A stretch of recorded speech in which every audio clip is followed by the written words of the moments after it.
Mission Log, a Roddenberry Star Trek podcast. Episode 171. Brothers.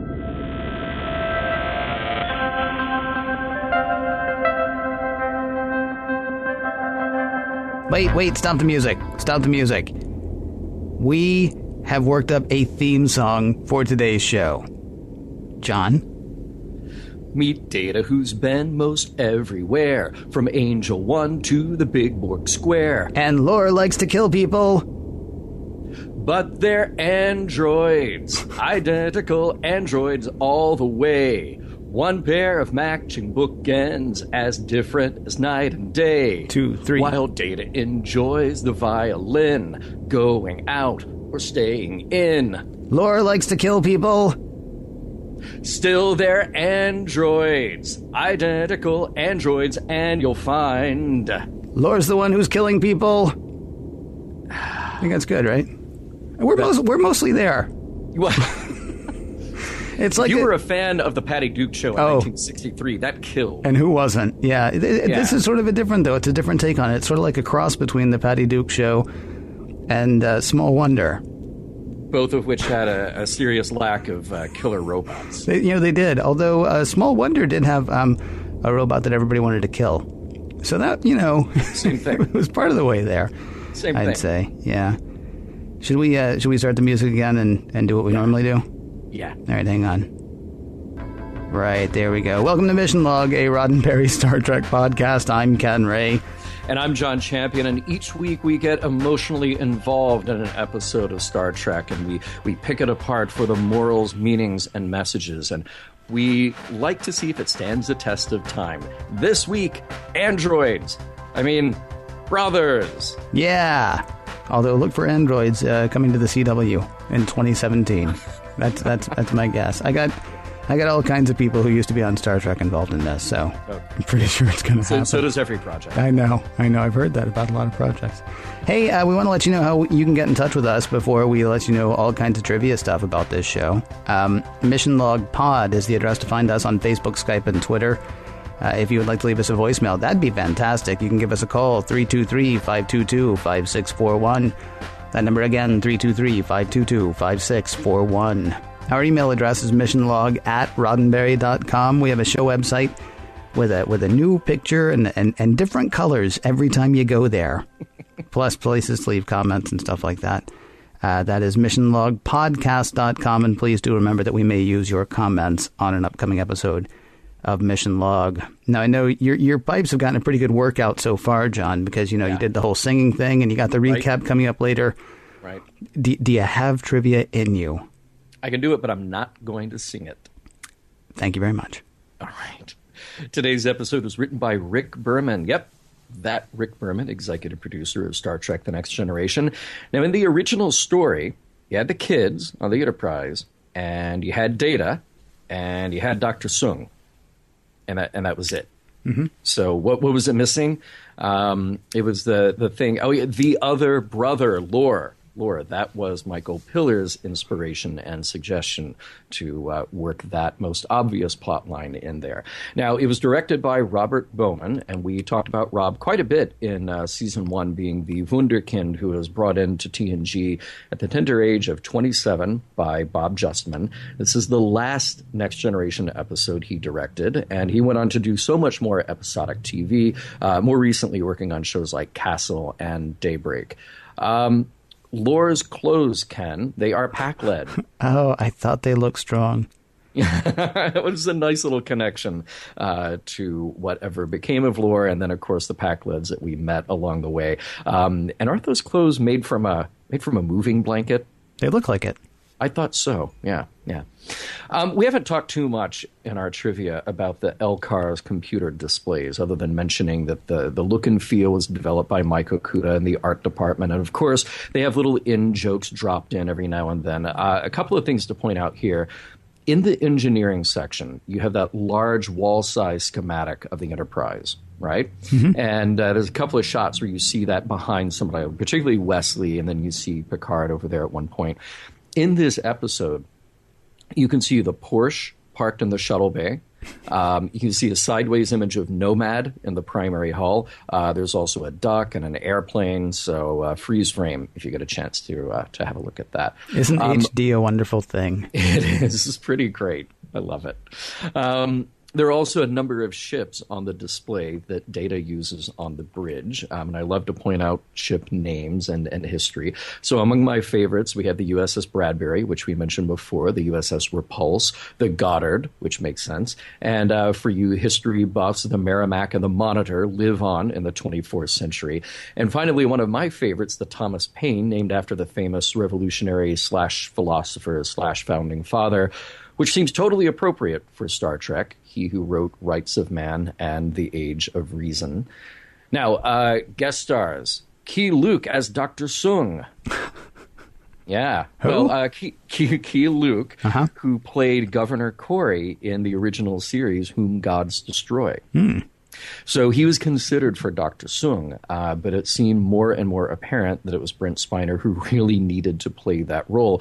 The worry was that it would be exponentially more difficult to shoot around Brent as three characters rather than just the two. So this actually led to some kind of unconventional production. They rehearsed the show for 3 days.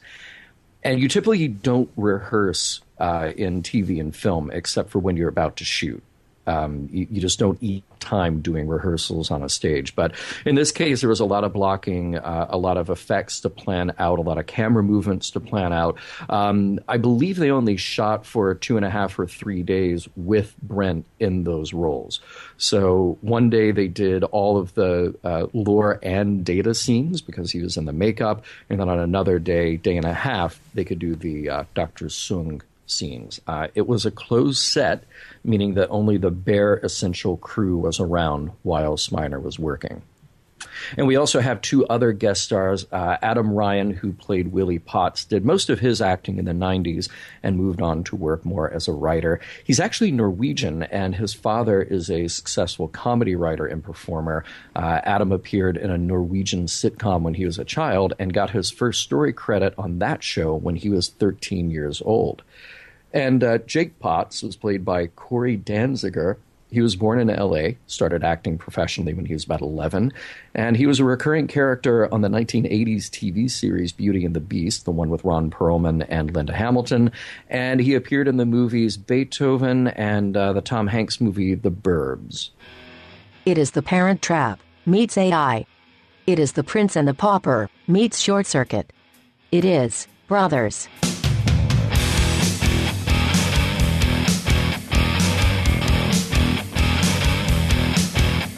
Prologue. Shore leave on August 2 has been cut short. The reason? A couple of kids. Jake Potts played a practical joke on his little brother Willie by making Willie think he had killed Jake in a game of laser tag. When Willie ran off, he ate the fruit of a tree that contains a deadly parasite. Now Willie is in quarantine in sickbay, and the Enterprise is rushing to Starbase 416 where he can get complete medical care. This is the story Riker hears when disciplining Jake. The kid's parents are away on sabbatical. He sends Jake with Data to cheer up Willie, but their trip in the turbolift gets cut short. Data kind of something. He stops talking to Jake and seems to short circuit. Without a word, Data heads to the bridge, leaving Jake behind. Act 1. Data is definitely not himself. He quietly changes the Enterprise's course and speed and even stops life support functions on the bridge. The rest of the crew have no choice but to evacuate to engineering. Even from there, it's no use trying to take control of the ship. Data is clearly running the show, and he's doing everything he can to isolate himself from the others. Picard orders a separation of the two hulls, but we just did that a couple of weeks ago, and Data has already imitated Picard's voice, fooling the computer into moving all command functions to his console only. Worf and Riker try to break into the bridge, but Data has set up a force field around the area. Just to make sure Data can't beam himself out of there, Picard orders Chief O'Brien to disable site-to-site beaming. Oh, wait, there was something else. The sick kid. For now, the force field around his quarantine has not been affected by whatever Data is doing, but the further they get from Starbase, the more dire his situation looks. Act 2. Dr. Crusher examines Willie through the safety of the quarantine, and while she does, she asks him if he's ever pulled a practical joke. No, the 9-year-old says. It's never funny to the one getting fooled. When this is all over, maybe he can run Data's comedy club simulation on the holodeck. About that time, Jake shows up with Deanna, but Willie is in no mood to make amends, and Jake sees it. Reconciliation is futile. The Enterprise arrives somewhere. No one below decks knows for sure, since even basic command functions like getting a location or sending a subspace message have all been disabled. From the bridge, Data prepares a site-to-site transport, but our man O'Brien was totally on top of that from the get-go, access denied. So, Data just figures out a route to the transporter room and a series of force fields to get him there. And he locks the computer with a password that would be way harder to remember than the one for your iCloud account. Data makes his way to the transporter room with loads of security officers tailing him, but he makes it because, again, force fields. Waiting for him is Riker and O'Brien, but the force fields keep pushing them back. Finally, Data can get to the transporter controls and give himself sight to sight. He beams away and finds himself on Dagobah? Might as well be. It's a swampy planet with one house. Data enters, and an old man sizes him up. You're right on time. Act 3. The old man is poking and prodding at Data, turning off his communicator, checking his fillings. Well, he's reactivating Data, getting him out of whatever mode made him freak out and hijack the Enterprise. Data, now back to normal, has no idea how it all happened. The old man says he sent for him. This isn't just any eccentric old man, though. It's Dr. Noonien Soong, the cyberneticist who created Data, and we all thought he was killed by the crystalline entity. Nope. Surprise. There's a little bit of a breakthrough on the Enterprise. The sickbay quarantine uses a force field. It wasn't part of Data's plan, so they can all tech all over that tech and get the bridge to open up again. So Willie is still depressed, thinking his time is running out, and he's still not too keen on his own brother. Dr. Crusher is anxious about getting the force field thing working again, but she reassures Willie that all will be okay. Hey, it worked! The command crew are back on the bridge, and Picard requests the computer return all functions to the consoles. Sure. Except for the password. The really huge password that tech support will be no help in recovering. Sensors work, though, and Worf has spotted a life form on the planet below. Whatever that is, must be where Data is, too. And another thing, here comes an unknown ship with no life forms on board. On the planet, there's a lot of catching up to do. Soong wonders why Data chose Starfleet as his career path, though he is intrigued at the fame Data has acquired over the years. He just wonders why his greatest creation wouldn't also go into the rewarding field of cybernetics. Then the conversation turns existential. Data wants to know why he was created. Soong says he had no choice. It's his passion, the way a painter paints, or the way Michelangelo created sculpture. He turns it back around on Data. Why do humans love old things, having a link to the past? Data realizes human mortality is a factor in needing continuity, a connection to the past. So what about the future, Soong proposes. Data says, sure. Maybe the human drive to procreate is a grasp at continuity, a sense of immortality as well. Then, Soong says, Data gets it. The deep, touching moment, though, is interrupted by an unexpected guest. In walks Lore. Act 4. Dr. Soong reactivates Lore despite Data's protest, and when Lore comes out of his daze, he's the same old charming Lore he ever was, immediately accusing Data and Soong of conspiring to capture him for disassembly. As far as Lore knew, Soong was dead, and Data, well, Data is the one who sent Lore adrift 2 years ago. To be fair, Lore did try to take over the Enterprise and kill the crew. Ooh, awkward. Well, Lore will be leaving now. Not so fast. Soong announces to his boys, he's dying. On the Enterprise, they still have some work ahead of them. They have minimal control, but with Data's lockout code, they can't take full control. And remember how Dr. Crusher was saying to Willie Potts that he'll be fine? That was for him. She tells the command crew that he's got 24 hours, maybe 36 tops. They've got to get control of the Enterprise so they can get to Starbase. Riker has an idea. There might be a way to fool the transporter that beamed Data down to the planet to allow an away team to slip by. They'll give that tech a shot. On the planet, Lore and Data get ready for another bombshell. Lore was, despite his earlier claim, an imperfect model. The colonists were afraid of him and asked Soong to deactivate him and replace him with a better model. That model was Data. Soong explains that he gave Lore some basic emotions, but it didn't work. Those became twisted with ambition and made him into who he is. Now he's got a new chip, an emotion chip for Data. Aren't you so happy for your brother's good fortune, Lore? Well, Soong is going to take a nap before he installs the chip, leaving Data and Lore to share some awkward glances. Act 5, if there's one good trick Lore learned last time, it's that a costume switch will always fool you. He takes Data's place for the procedure, and when he wakes up with that new emotion chip, well, he's still kind of Lore, but maybe even more Lore? The sarcasm, the bitterness, all turned up to 11. And he's still angry at Soong, who reminds him that the chip was meant for Data and won't work properly on him. Then Lore sends that old man flying across the room, crashing into his instruments. With a song, Lore activates his own transporter and gets out of there. About that time, the away team are making their way to the house. The beam down worked, and they find Soong. They also find a deactivated Data and reactivate him. The story becomes slightly more clear now. Soong couldn't tell his two creations apart, and now Lore has escaped with Data's emotion chip. Data, still unaware of how he got here, is instructed by Soong to unlock a particular memory file, surprising Data as to what actually went down on the Enterprise. Now that he knows, he can undo some of that damage and return control of the ship back to the captain. Soong is dying, though, and refuses medical help on the Enterprise. Data is given a moment to say goodbye and reminds Soong that because he exists, then in some way, Soong will carry on. Oh, and what was it? Something about the kids. Oh, right. A few days pass. Willie is fine. He's even playing with his older brother, Jake. Data is intrigued, but Dr. Crusher reminds him they are brothers, and brothers forgive. The end. I'm seriously upset.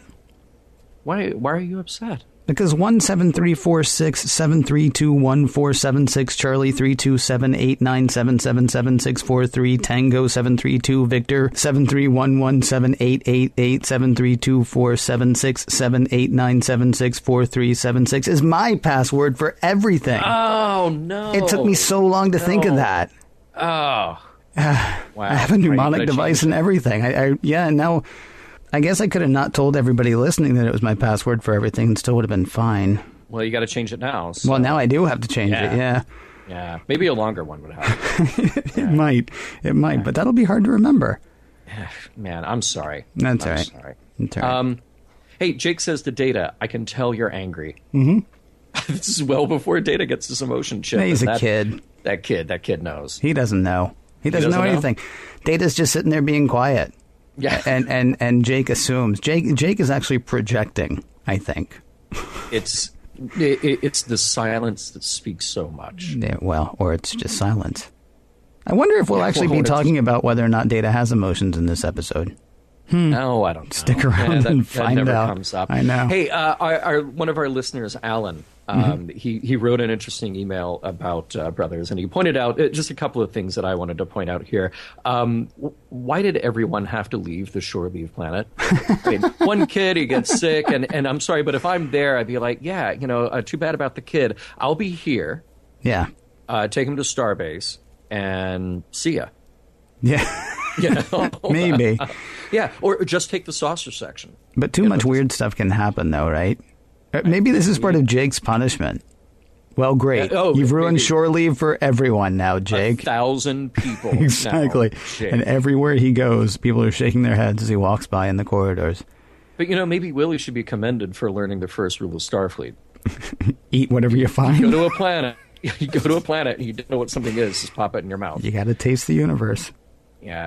Alan also asks, why did they not have the antidote on board if you're going to that place? Yeah, Yeah. Hey, we're going to go to this place, which is totally great, except for the one incredibly dangerous thing that can kill you. Right. Yeah. We know how to resolve that, but that's in another place. Yeah. How about, and that planet apparently doesn't have it either. Because you don't do shore leave on a planet where there's not, like a building or something, you go down, there's going to be a souvenir stand, there's going to be snacks. Yeah. There's going to be all kinds of stuff there. Maybe that planet should keep the antidote there as well, even if it's not on the ship. Mm-hmm. Yeah, that's just some craziness there. You're right. Alan's right. Alan is right. Yeah. Another question that somebody raised: is there some kind of a fail-safe against Data? No, there is not. Because I wondered how that conversation would go. Okay, so at the end of this week, we learned Data's got a homing device and it can be activated, and then he just does no matter what it takes to get back to the origin of that signal. And then they ask him, okay, Data, is that all? Now, is that the only thing you've got that we've got to worry about? Yeah. And then the next time, I didn't know about this other thing. Right. you know? It was fascinating, actually, when Data said, I wasn't aware of this, and Riker says, we'll talk about this later. Like Data did it. Talk to the old man that you're not talking to, who you're pretending like it's not even there and who's dying right at your feet. Yeah. I did though have a question. 2 weeks ago, after the Locutus affair, I asked if you would ever put Picard back in the captain's chair. Would you ever let Data back on the Enterprise?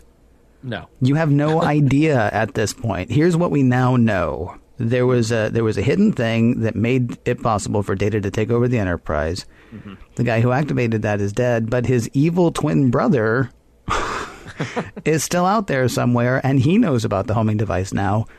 Yeah. I think maybe he could stay there and continue Dr. Soong's work. Yeah, right. That sounds like a good idea. Or go back to that other planet and see if they get a shift at the Stuckies. Right. Well, let's extrapolate that a little bit. How many times will we have officers making terrible mistakes on the Enterprise, not even necessarily of their own volition, and seemingly getting away with it without any kind of maybe an inquiry or a timeout or a temporary disassembly? In Data's case. Temporary disassembly. Oh, in Data's case specifically. Okay. Yeah. Well, not Picard. Not like Barclay. Yeah, Barclay. Sorry, Barclay. Where's Lieutenant Broccoli? Yeah, we had to take his head off for a little while because he was bad. Just for a little while. Just for a little while. We'll put it back. Yeah. Can we also get it out of the way in this part of this part of our podcast that it just seems like a really bad choice to totally have no parents in this episode? I know that it's about the stars of the show. It's about how Dr. Crusher and everybody else reacts to the drama going on. But were we really in danger of breaking the guest star budget to not have one parent? That really bothered and disturbed me for some reason here. I have to go back to my whole thing about the ship being just full of orphans, and apparently now just voluntary orphans. Yeah, well, it's kind of weird actually, because Riker is really mad at this 12-year-old who's 12. And he says to the 12-year-old, what was the one rule about your parents leaving the ship? That we wouldn't get in trouble. And I think there was another rule, like, and by the way, somebody will actually be looking after my 9-year-old and my 12-year-old, right? Yeah. Oh, yeah, we got that covered. Yeah. Don't worry about that. We're going to send them out with a bunch of other 12-year-olds into the woods. Oh, okay, good. Right. Like on the holodeck? No, we're going to go to the woods. Yeah, and just send them out there. I mean, they could have fallen and broken their legs. Anything could have happened. There could have been a pit. There could have been a cliff. Yeah, I understand he ate something, and so now it's worse for the whole ship, but come on. Right. And again, it's a working ship, so it's not like we just ask the captain, who's no good with children anyway. It's not like we just ask him to watch after these kids. So in that case, if we say, okay, there are all these teachers and volunteers and whoever else is on board who's taking care of the kids, we'll take care of the kids. Right. Just actually take care of the kids, because now you got to involve a senior officer, and that just gets ugly, I found it interesting that Data can perfectly imitate Picard, something that he's done before, but he can't whistle. And it just made me wonder, when he's imitating Picard, is he playing back something that he has recorded before?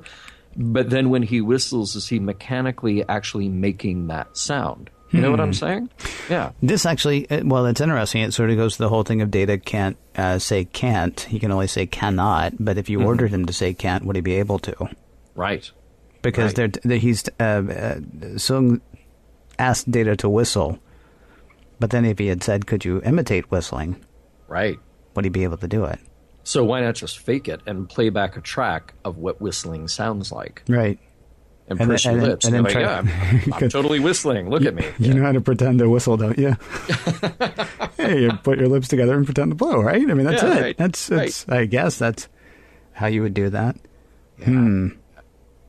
Twice in this episode, we have people firing or trying to fire a phaser at point-blank range against a force field. Yeah. And interestingly enough, you have force field literally everywhere. Yes. Everywhere on the ship, which seems like a lot of time and resource and energy to have that set up. And then I thought it's kind of a neat idea. It's sort of like watertight doors on a ship. You could just cut off or protect any section anywhere. Just hope that it doesn't go out when you're trying to, say, get out of the shower. I think it's a fantastic idea. I mean, it makes perfect sense. And you're going to the expense of building a ship anyway. Yeah, right. You might as well go ahead. And it's better to do it now than, try to retrofit it later. I do think maybe a light that would indicate whether a force field is on might not be the worst thing. Do you know what I mean? Like, because like guys are just like walking and breaking their noses against force fields or bumping against force fields. And also, and this is very, not bumping against force fields in a dirty way, mind you, just, like walking into force fields. Sure. The other thing that I kept wondering is, okay, so they were about to climb up back into science section or science Station 2, right, on the bridge. And then Data activates the force field. Right. And they hear that, and the shot seems to indicate that the force field is activated as they're like climbing up the ladder on the Jeffries tube, right? That's where it would be. So what if they were halfway there? Oh. Yeah, this is what I was wondering. It's like if you're standing in the plane of a force field when it's activated, would it like have a fail-safe where it doesn't activate? Would it gently push you one way or the other? Or does it just cut you? Or would you be sliced in half? Exactly, because that could be graphic and deadly and any number of bad things. Wow, yeah, I did not think about that. I did like the idea of what's under the bridge, though. Like, that's kind of cool. I think about my home entertainment center. It's just a mess of wires everywhere. But if I had a room under that to hide all of that, that's pretty good. That's where all the guys, like, when you and I graduate from peeling potatoes, we'll be the guys underneath, like, wiring, we got a cross-circuit A to cross-circuit B under Science 2 because Data, change the password again. And the guy can never remember his password. If there's anybody out there who's ever done sort of like any sort of, radio engineering or audio engineering or anything like that, you're going to love what I'm about to say. I worked for a place that owned a bunch of radio stations. They had a station in the D.C. area where somebody very forward-thinking went in and did a 4-inch elevated floor. So all the wires from all of the control rooms to all of the receivers to everything were just laid beautifully under the floor, and they were also tied, to certain places. So if you knew where you were looking, knew where you're going, it was just it was gorgeous. It's beautiful. It was just beautiful. Gorgeous. I want my life to be like that. Yeah. You don't need a whole room under there, is what I'm saying. Just put it in an elevated floor. Next time your girlfriend's out of town, just. Yeah, perfect. Hey, look what I did. Maybe she won't even notice when she gets back. Right. Did you get tall? Did we all get taller? Nope. Don't worry about it. Place got shorter. Yeah. About that homing device in Data and Lore, I wondered why it would it's a cool idea. It's kind of like a safe boot mode on a Mac. Yeah.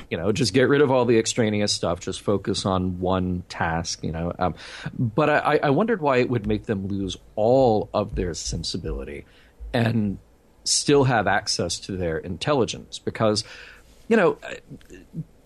Soong is a smart guy.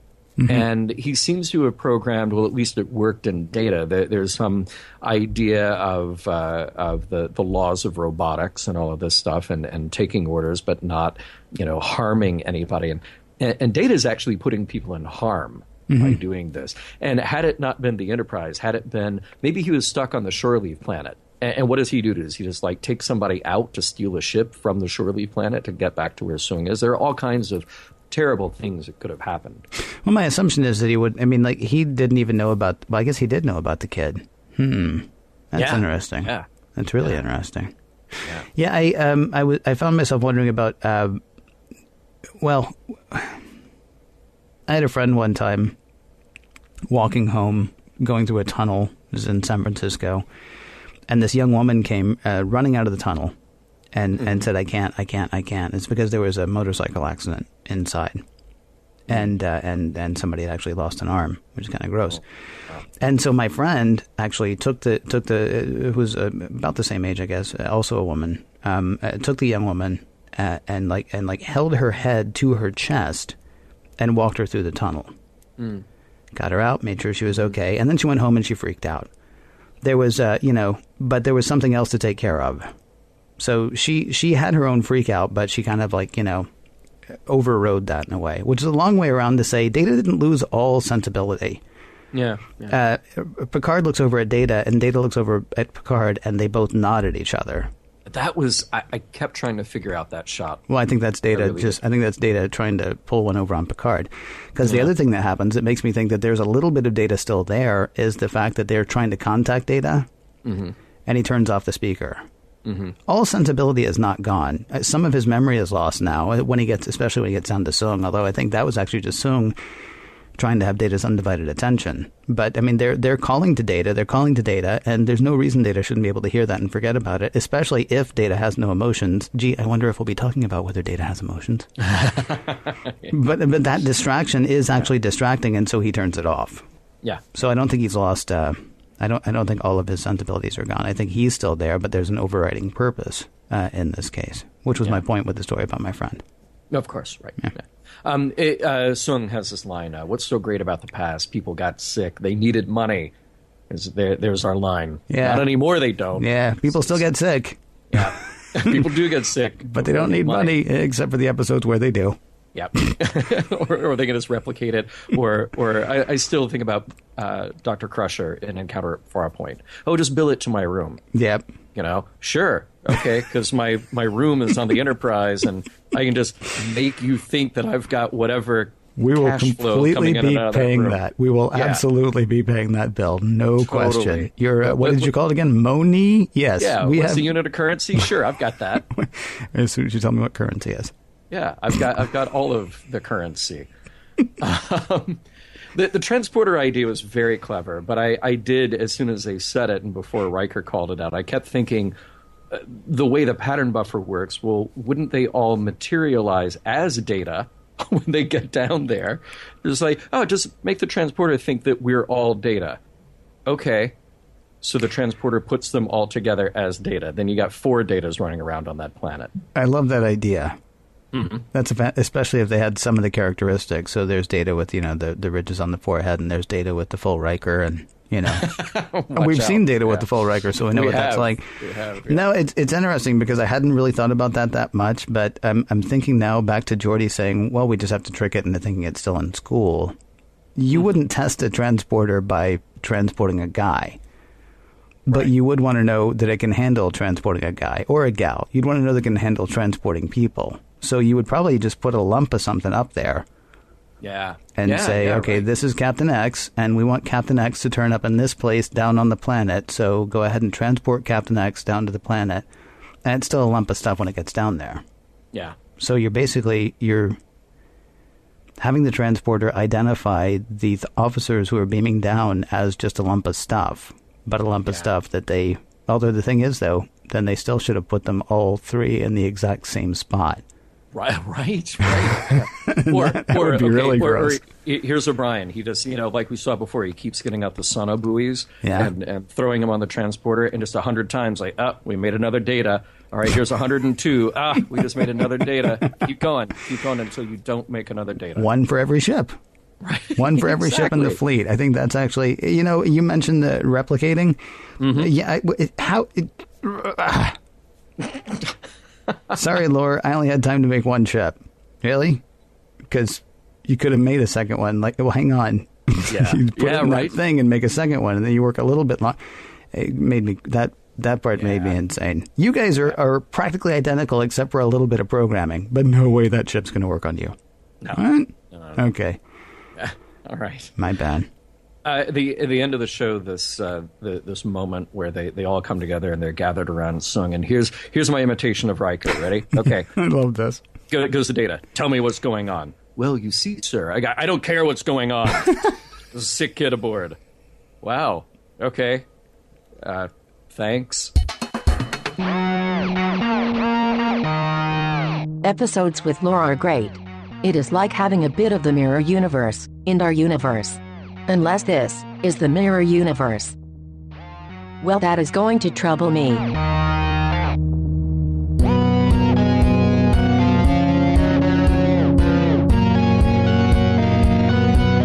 Was it Bye Bye Birdie where Paul Lynde sang the song Kids?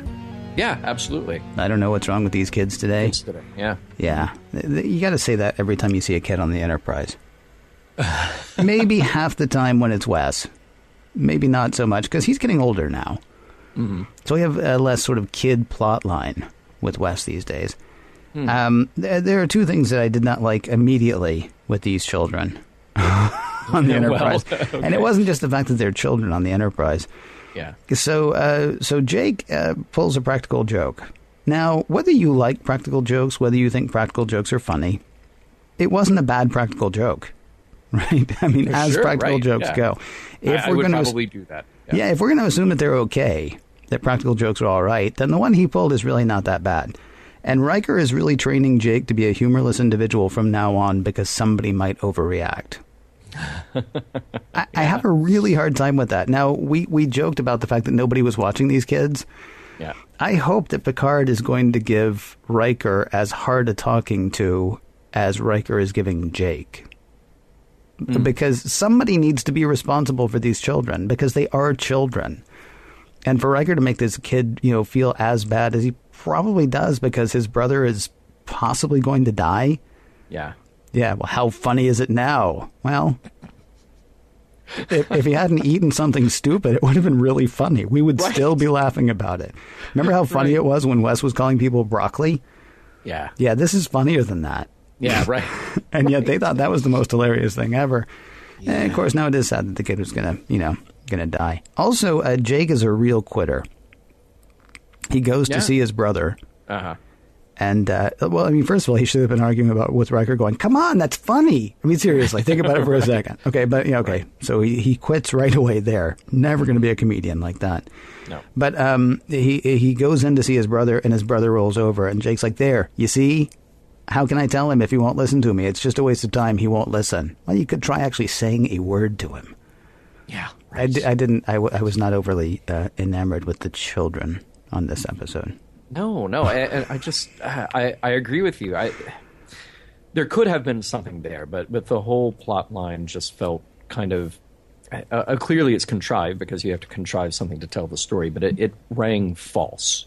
And Star Trek has had this problem of not knowing how to write about kids, and only recently in our watching has it been able to make something work with Wesley better than it had. But really now he's just a young ensign. Yeah, he's growing up. He's not a kid dealing with kid stuff. He's now a young guy in a uniform who just happens to be younger than the other people on the bridge.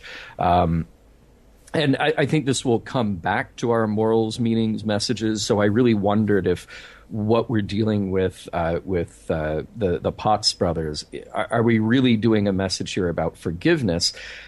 These are kids, and sure, that's a valuable lesson, but something about it just doesn't play right, because I think the adults, with the exception of Dr. Crusher, the adults really don't seem to know how to deal with these kids. Loved her in this episode. Yeah, absolutely. Until she turns around to talk to Geordi. Honestly, when she's playing against the little Norwegian kid, whose name I already can't remember, young Willie Potts. Right. When she's playing against Willie, I loved her in this. I really liked her a lot in this episode, which is kind of amazing because I really didn't like Willie. Yeah, right. Yeah. All right, let's move on to bigger topics. Conversation between Soong and Data. Why did you create me? Data's core search for personality, for purpose, for humanity, emotion or not, and I think we'll get into it, this is something that humans do. And it's a great idea about the things that we do, the things that we create, being a grasp at immortality. Kind of like, whether you said a painter or a sculptor, or maybe doing a podcast for 14 years. Yeah, I really did not realize it was going to be 14 years when we started. You thought, oh, great, I'm in for like 6 months and I'm out. I don't know. There's all those Star Trek, it's done. Okay, funny story and true. Yeah. The show that I do, as people are listening to this, the show that I've done, my daily Mac news show, turns 10 this week. Wow. Can I tell you, I honestly thought it was going to be 6 months. Wow. So when you say to me, what, do you think it's going to be 6 months and we're done? Yeah, it's pretty much how I go into shows. I found the conversation between Soong and Data about antiques and procreation and the sense of continuity interesting and also troubling. I couldn't help thinking of Up the Long Ladder. Okay. When they were talking not to the Brenloidi, but the people who wanted Riker's genetic material. Mm-hmm. Yeah, and they had said, look, this will be great. You'll be immortal. Part of you will live on forever. And Riker spurns that request, saying, normal people, decent people, good people achieve immortality by having kids. Right. Yeah. Which I had a problem with at the time. Now, Soong's is a bit different because he's actually literally creating kids or creating androids, but they're still going off to do their own thing. I will say I did also get a bit more sympathy for the insufferable Claire Raymond. Really? From this episode. To live well past the point of mattering to anybody. Yeah. I mean, right. This is good. I thought of the guys, everybody from Menudo except for Ricky Martin. Okay. Remember when they used to fill stadiums and they were all over ABC and now they who knows what the guys from Menudo do?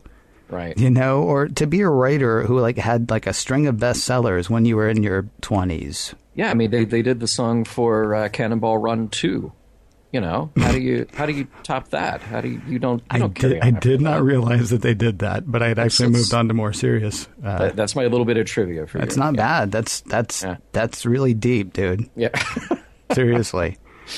I don't know. It would be weird to I guess go through life knowing that your greatest days are behind you. I had a friend who knew a guy who was drummer for some band whose name we all would have known in the late 80s and early 90s. Mm-hmm. I can't remember what the band is now, but he was at a party one night just talking to a few close friends, and he's like, yeah, so here's the thing. I achieved everything I ever wanted in life when I was 24 years old. Whoa. So what do you do after that, right? Yeah. Kind of an interesting thing. And I guess the answer is have a kid. Mm-hmm. Yeah, I mean, right. Soong's answer is different, than the writers or the directors. I mean, Data and Lore, they walk and they talk.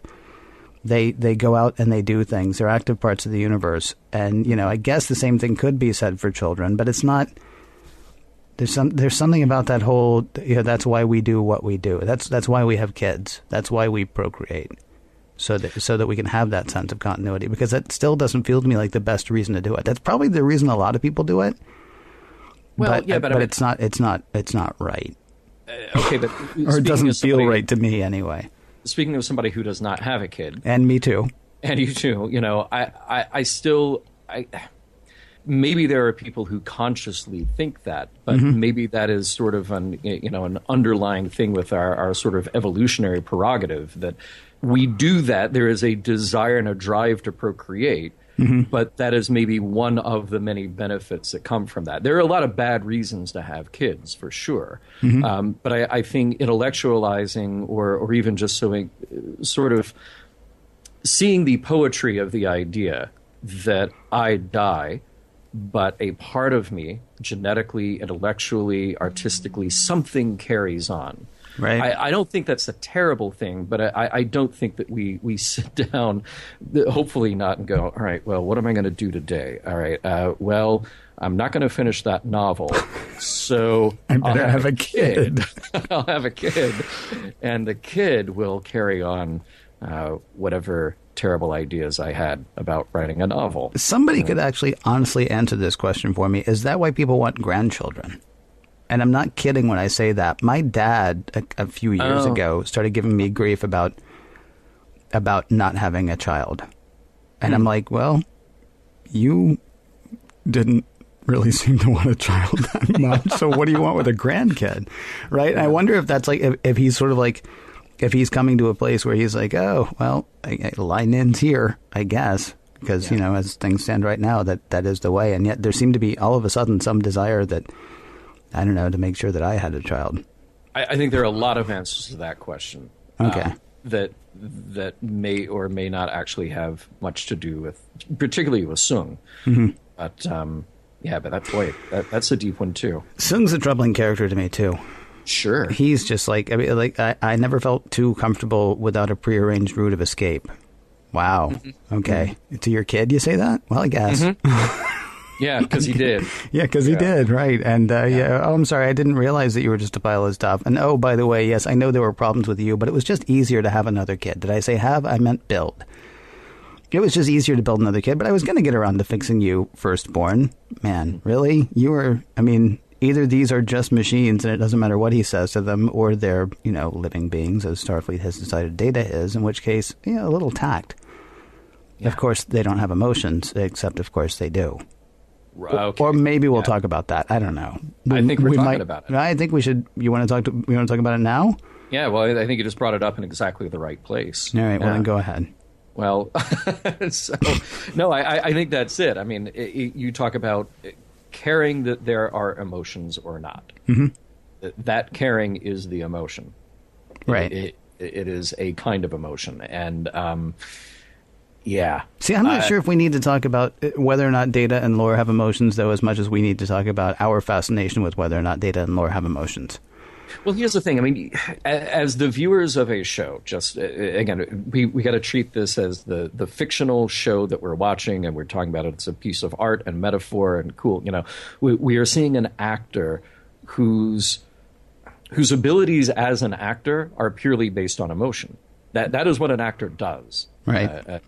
So there has to be something coming from behind the eyes in Brent Spiner that is playing the scene. And playing the scene means being emotionally invested in the scene and acting and reacting to what's going on.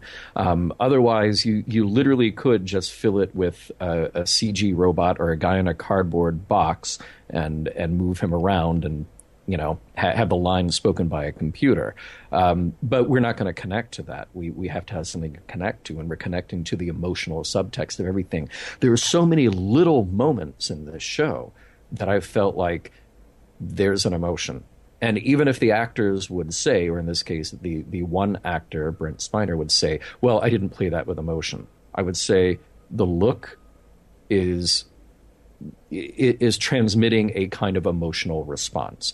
The very idea that is it Act 4, I guess, that ends with Soong saying, I'm going to go take a nap. Right. And then you have this look between Lore and Data. And Lore is up to something, and Data knows it. And Data knows that it's not just the logical, he's up to something, therefore I have to plan ahead. It's a look of fear. It's a look of concern. It's a look of trepidation. It's a look, apply however many things you want to it, but that is the emotional response. Right. We, the audience, have to feel that. We do know that Laura has emotions, though, right? I mean, it's been established that he has emotions.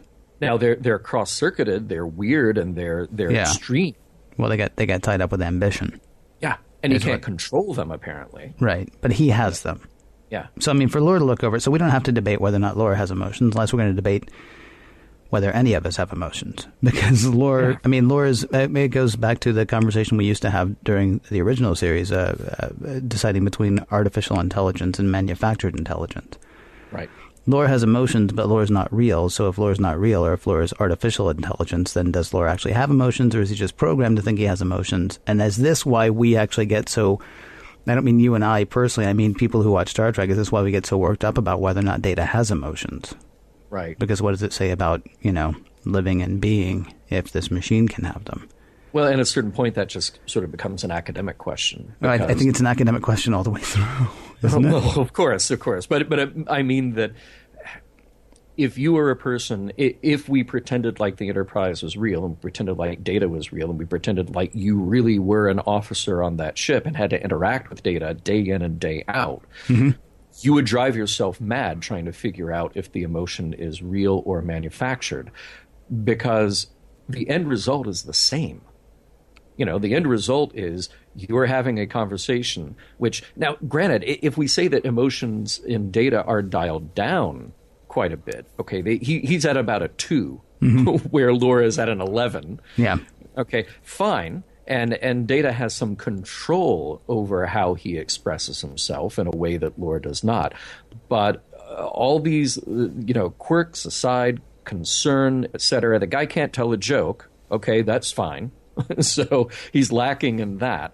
But all these other reactions and interactions that Data has, you would go mad laying in bed at night as the Enterprise carries on through the darkness of space, staring at the ceiling, wondering, but was that a real emotion or is it manufactured? And if I can't tell the difference, then what does that say about me? What does it say about the nature of emotion? That would be playing in your head all night long.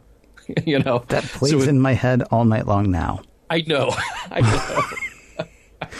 I mean, and it's not the first time. I mean, because we had this presented to us week after week after week. I think what's starting to bother me about it, honestly, is the fact that did Hal have emotions? Oh. Did the Hal 9000 have emotions? He says that his mind is going and they can feel it. And he says, please don't. He says, stop. But I mean, that's just a self-preservation. Yeah, that's an intelligence imperative to want to stay intelligent, to want to stay awake, to want to stay, dare you say, alive. Right. Do you know what I mean? I'm trying to figure out. I almost want to figure out why it is we want to figure it out so much about Data. And I'm trying to figure out, is it a fault of the writing or is it a fault of, I don't want to say a fault of acting. I don't want to say a fault of writing either, except, I mean, we have things like, sir, that I cannot grieve for you. And Soong says, you will in your own way. Okay, well, yes. Will he, or is that just Soong, sort of deciding that himself? But then what does Data say at the very end? Goodbye, father. Why does he call him father? Well, because he wants Soong to feel better. Why does he want Soong to feel better? Well, it's got to be because he has some kind of emotion. Okay, does he have that, or is it just a poignancy that that the writers are trying to draw out from us? It's... Well, remember, Data did things like keep his medals in his drawer. Yes. He kept the hollow image of Tasha Yar. He kept things that had meaning. Right. So sense of continuity, sense of purpose, perhaps, a sense of, and certainly an emotional tie. Yeah. And yet it's something that I know we're not supposed to jump the timeline, but when Picard stands there with his hands on the ship that is going to achieve warp for Cochrane, right? Mm-hmm. Mm-hmm. And he says, "Oh, you feel it," and of course Data goes to it has this, I'm detecting this, and he's like, no, the sense of history. Huh? Okay. Really? Because that's like 4 seasons from now, and he's still going to be that way. Right. All right. Okay. Sorry. Let's talk a little bit of a slightly different topic here. The psychology and the relationship between Lore and Soong. Mm-hmm. Lore's the bad kid, obviously, but he's aware of himself and he's aware of his actions. He's aware that what he does has impact on others. He admits it. I'm damaged. I'm the bad kid. On meeting Soong, he's struggling with the question of his own nature versus nurture. Was he made this way? Is he damaged goods from the get-go? Or what has made him turn into what he is? And he blames Soong for not fixing him. And I wondered about kids who have made terrible decisions or have had seriously damaged lives, and how much of that then they blame on parents, at the same time thinking their parents may have the power to simply fix them. But beyond that, these are individuals with their own agency and their own drives and their own emotions, and it can't just be a thing for parents to fix. And I wondered then for Soong's position, what is the parent's obligation? So, imagine a scenario like this, and it's Data and Lore. One kid does well in school, and the parents send him off to wherever, at a medical school, law school, whatever he wants to do. And the other kid doesn't do well, but then beyond that isn't given the option to pursue something worthwhile. I can see why Lore would feel resentment when Soong responds, I mean, the line about the emotion chip wasn't meant for you. Yeah. Oh, okay. If it weren't Lore, that would bring anybody else to tears. It's absolutely horrendous what what Soong says. Now, from Lore's position, Lore does not give Soong the opportunity to try to fix this. Lore is desperate, and he thinks maybe he thinks the emotion chip will fix him, that it will correct these misfiring emotions in him. Mm-hmm. But Soong has already said it won't. It'll only make things worse. But he takes the pill anyway, even though being told that it will damage you. I just found something within that heartbreaking, because there's no really good answer, and nobody comes out looking good in it. It's really interesting to me that you actually see Lore as struggling. The only thing that I saw Lore struggling with was Soong's mortality, because it's going to change things, right? Mm-hmm. Lore is just a cold-dealing villain, I think, and Lore is fine with that. It's sort of like I can't remember the prince's name, not the High Prince, but the sort of underling prince from Much Ado About Nothing. I mean, he states point blank, "I am a villain." And Lore seems to be that as well. He does have this sort of, why didn't you do this for me? Why didn't you do that for me? And this is where this also becomes tricky. I mean, in this case, Soong actually did have the option of, am I going to fix this problem, or am I just going to work on a new solution entirely? Yeah. I mean, he says the next logical step was to build a completely different thing. Why is that the next logical step? I'm sort of with Lore on this one. At the same time, though, I don't think, with the exception of Soong's mortality, I didn't feel any struggle at all in Lore. Well, honestly, what it reminded me of was Gator from Jungle Fever. Do you remember Gator? Mm-hmm. Mm-hmm. The Samuel Jackson character, who kept coming around, and his mother kept helping him out, and kept coming around, and his mother kept helping him out, and he would do the cute little dances, and he would play on the emotions. And in the end, his father shot him. I mean, because it had to stop at some point. I'm not saying that's what needs to happen, but I got crackhead off of Lore all the way through. I got manipulative need sponge off of Lore all the way through. The big difference here, though, is he literally was actually made that way by Soong. Yeah. I don't think Soong built him to be that, but, I mean, he was literally built that way. I mean, you have a kid. You send your kid out into the world. He comes into contact with all different kinds of people. There are all kinds of, biological things that might happen. I mean, there are any number of inputs that go into an actual living, breathing child that over which you have no control. I mean, some you have control over, certainly, but others you don't. And you do your best. And this is what I hear. This is what television teaches me about parenting, because, again, I don't know. But you do your best, and still things might go wrong. Soong is a roboticist. He's a cyberneticist. He builds a cyborg, or he builds a robot, and something goes wrong with that one, and he's just like, oh, well, and then goes and starts building a second one instead of trying to take care of the first one. Makes that a bit more tragic. At the same time, there was, except for the part where he freaked out about the dying, there was not a moment that I believed anything Lore had to say at all, because he states, I'm bad. Sure. But I think the interesting part behind it is that, like I said, Lore is aware of who he is. He's aware that his actions have impact, and he's aware that he was made that way but abandoned that way. Yeah. I think it's a difficult thing that it actually gives him some motivation. It gives him some background, as opposed to just being the bad guy because he is the bad guy. And it raises this question about what is Soong's responsibility, and do we look at that responsibility as being something different, that this is a manufactured intelligence versus a naturally occurring biological intelligence? I honestly wish, based on what you had said earlier, I wish they hadn't thought to put Lore in here. Because they're not actually brothers, but we're sort of laying this brother, film over the whole thing. Soong does not acts as a father to Data, but does not act as a father at all to Lore. Except for, he acts like the mother from Jungle Fever. The mom keeps wanting Gator to be good, and so the mom keeps treating Gator as if he's going to be good. Data's standing there saying, seriously, he killed a whole colony.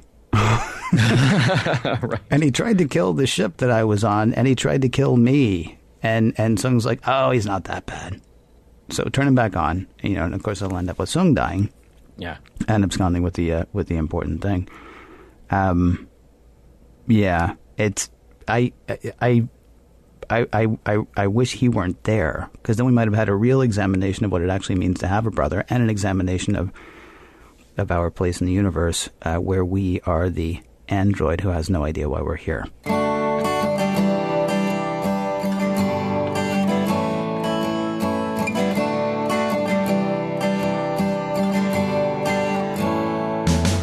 With Little, what is his name? All better. And with Lore, all gone. It is time now to figure out what we can learn from brothers. Well, I think this is the episode where we finally decide, does Data have emotions or not?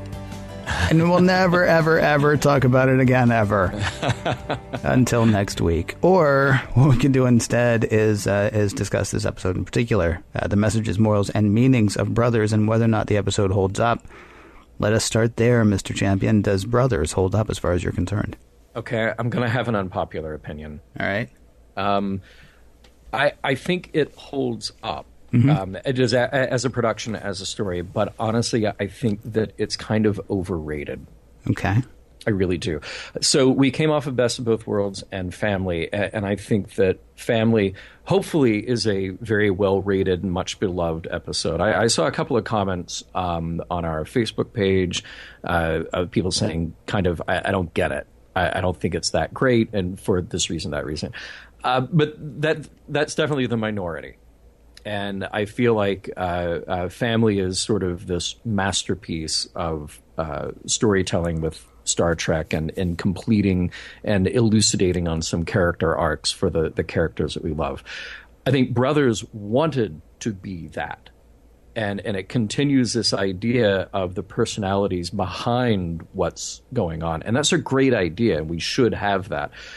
But other than the performances by, well, Brent Spiner being amazing, just fantastic. And we get some information about Data, although I don't think it greatly changes anything that we've known about Data. And then we see Lore again, and I felt like, okay, then what? Lore shows up, and then he goes away. Yeah. I understand that he'll be back, and I understand that the emotion chip will be back. But looking at this episode on its own, I don't really think it holds up that well. I did actually think of the menagerie a little bit, because when we were talking earlier, kind of making light of the idea of Starfleet officers who do terrible things, and then we just sort of get a pat on the back. Well, you acted really crazy on that one, didn't you? Okay, I'll never do it again. Yeah. You know? I thought about Spock hijacking the Enterprise. So there are elements to this that I like, but I think that the actual story of the brothers, the boys on the Enterprise, plays very false and very strangely. But again, that's Star Trek struggling with how to write for kids. There are elements of the Data, Lore, and Soong story that I like, but I don't necessarily think it holds up on its own. Yeah. So that's why it's hard for me to really give it a pass. Holds up, sure, but in my mind, it's still overrated. How about you? I almost wish they hadn't called last week's episode Family so they could call this one Family, but let's lose Lore. I wish it had just been an examination of why. If it had been Data just talking with Soong, yeah, that would have been a bit more interesting to me. And so then we have the brothers part of Family, and then we have the father-son part of Family, or the parent-child part of Family, or whatever. It would have been great to see Soong sort of, examine why he was doing it. Soong already knew the answers to all of these questions. He's just been waiting for some robot to come and ask him, right? Data doesn't know the answers. And it would have actually been more interesting to see them struggle with. I'm fine if you want to talk about Lore, but let's talk about Lore without him being there. Because once Lore just shows up to be a bad guy, like if Data had had more questions about Lore for his father than he had for himself, that might have actually been a really interesting examination of something. Right. Otherwise, it kind of feels like platitudes. Well, and it seems like Lore just showing up because you need the mustache-twirling villain. Yeah, well, and you need the emotion chip to go away, too. Yeah. I mean, that's the thing. The emotion chip... One of two things has to happen. Either the emotion chip has to not work so that we can continue this, pretend game of, oh, it's so sad that Data doesn't have emotions, even though he does. Or the emotion chip has to, maybe Soong could have lost it. and all of this stuff. Maybe that'd be the other thing. He could have died not knowing where it was, and of course Data can't because he has to go and save the kid, whatever. Right. Let's talk about the things that are wonderful in this episode. The first two acts of am I going to be able to get control of my ship again are really honestly fantastic. It's fast-paced. It's well done. I love seeing Data anticipate and react. I don't like the fact that everybody kept walking into force fields, but otherwise, it was actually a great sort of action-y kind of... I mean, we talked last week about how much talking there was and how little action there was. This was actually a good divide between action and inaction. Yeah, right. I think in this episode. So that was great. As I said before, I love Gates McFadden with the kid. I thought she was absolutely fantastic. I say from a production standpoint, this episode absolutely holds up. Messages, there's not a message in this episode that I like. I don't think there's a single message in this episode that I like. Brothers forgive. Well, maybe. But maybe they don't. I mean, it seems like as we're moving away from examining moral conundrums to examining people, as we're moving less away from situational and more to character-driven, then there are a number of things that we automatically lay over television that are always the case, right? Your brother was a jerk to you, but, he still loves you and he makes you the best you can be. Well, he abused you for your 20s to the point that you left the planet. Right. Through your 20s to the point that the best thing for you to do was get as far away, literally as far away from home as possible. But he's your brother. You gotta love him. Oh, but Ken, so many people said that, no, that wasn't abuse. That was the tough love that Jean-Luc needed. Well, and I argue that that was a possibility in that episode as well. But I mean, we seem to now be going with a stencil of what it means. Like, you gotta love your family. No, you don't. Yeah. Especially if your family abuses you. Right. I have friends who work in social work. I can tell you a million people who should have stopped loving their families a long time ago. And I'm not saying it's not punitive. It's not now you hate them and you're out to get them. It's just sort of like let's lose this, sort of hallmark idea that you love your family no matter what, and maybe work on making sure that you're okay. Because those people aren't necessarily doing that for you. And I'm not saying you hate your mom and hate your dad. I'm not saying you dislike your family, out of hand. I'm saying it's all worth examining. And this seems to be an idea that we're losing. The more we look into people, the less critical eye we seem to be taking as Star Trek goes. Yeah. That worries me a tiny bit, honestly. And, of course, the whole thing of teaching kids that nothing is funny. Hey, that might upset someone. Or, hey, you could put your eye out. Okay, well... You're right. I'll be a humorless individual unless I come up with a good pun for somebody's name. And, of course, robots can't be trusted. And if there's one message that I hate more than any of them in this episode, the idea that robots can't be trusted. So, anyway, there's me. What about you? That hits you right in the heart, I know. That one crushes me. Yeah, that last line of Dr. Crusher saying, they're brothers, Data. Brothers forgive. Yeah. And I believe my note here is no. Laura is not a problem to forgive. Right. The Potts brothers, sure, they did a stupid thing and, actually started with a funny thing. Yep. Then went to a sad, stupid thing, which is hopefully a thing they will laugh about 10 years from now. Yeah, they're 9 and 12. That's the other thing. I can't really apply any morals to what's happening with them because they're a 9-year-old and a 12-year-old. Right. That message, we shouldn't have tried to force that on the Data story. Yeah. Because it's totally not related, Right. So that idea of forgiveness works with the Potts brothers, but how in the world are we supposed to take that regarding Lore and Data? How much forgiveness do we allow Lore? Now, like I said before, there's something about the Lore story that you can see a little bit of empathy for him in that he is damaged goods. Yes. But he's damaged goods who goes around killing people, with no remorse. Yeah, you feel bad, but at some point you still got to say, really, enough's enough. Yeah. He fools Soong about his sincerity. Even Data is there saying, hey, I doubt your sincerity. So what does that say then? Lore just needs a little more understanding? No, that's not the case here. there is the line that Soong has about basic emotion becoming tangled and twisted with ambition. And I ask, isn't that always the case? I mean, we want emotion and we want ambition. And Star Trek so far has done this good job about pointing out where compassion is a key element in being the best humans that we can be.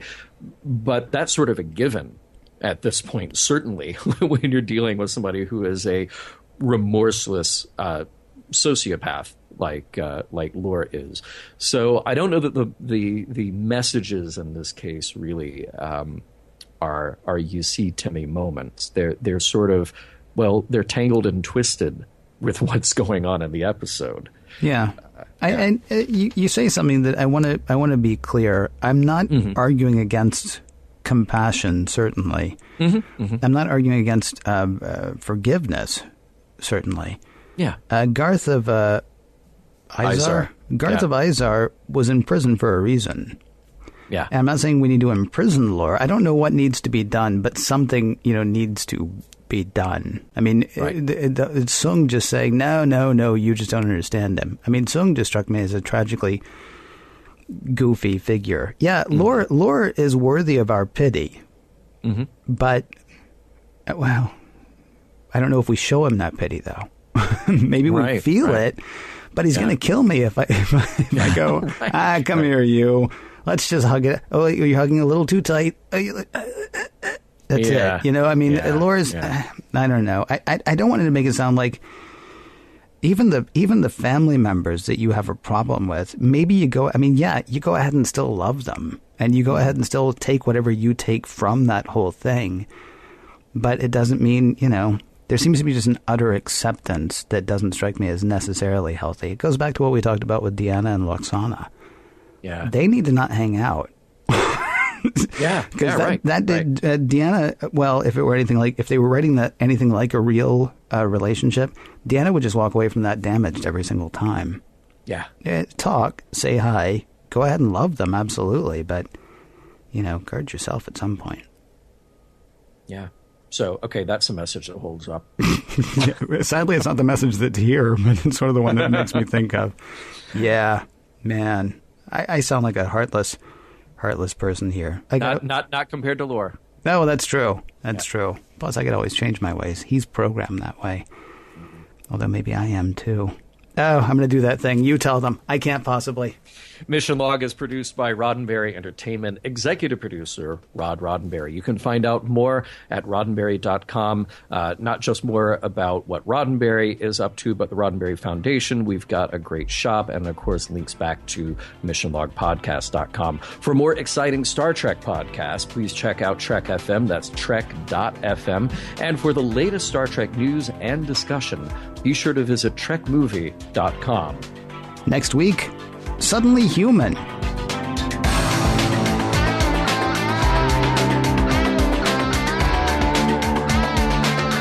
Some of the music for Mission Log provided by Warp 11, online at warp11.com, and from the album Messages by Key Theory, free to download at kitheory.com.